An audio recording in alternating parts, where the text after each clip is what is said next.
Between একটি preposition যা basically দুইজন ব্যক্তি বা দুটি বস্তুর মধ্যে বোঝাতে ইউজ হয়।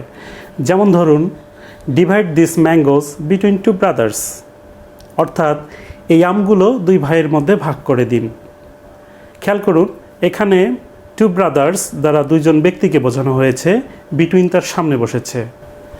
আরেকটি উদাহরণ খেয়াল করুন, the child sat between the parents, অর্থাৎ শিশুটি বাবা মায়ের মাঝখানে বসেছিল।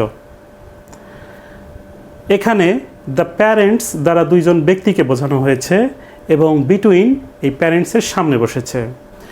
তবে বিষয়টি এমন নয় যে বিটুইন ইউজ করতে হলে সুনির্দিষ্ট করে দুইজন ব্যক্তি বা বস্তুর নাম উল্লেখ থাকতেই হবে। যেমন ধরুন, the dog sat between the chairs, অর্থাৎ কুকুরটি চেয়ারগুলোর মাঝখানে বসেছিল। এখানে চেয়ারগুলোর মাঝখানে বলতে দুটি চেয়ারের মাঝখানে বসেছিল।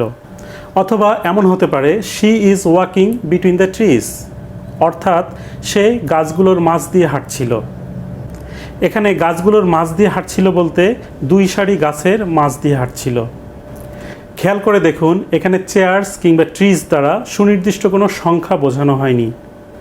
সেন্টেন্সের কনটেক্সট অনুযায়ী দুই সারি গাছ কিংবা দুটি চেয়ার ধরে নেওয়া হয়েছে।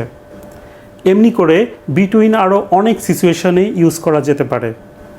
বিটুইন আরও কোন কোন ক্ষেত্রে ইউজ করা যেতে পারে সে বিষয়ে আরও ক্লাস পেতে আমার ফেসবুক পেজটি ফলো করে রাখুন এবং আপনার পরিচিতদেরকে আমার পেজে ইনভাইট করুন।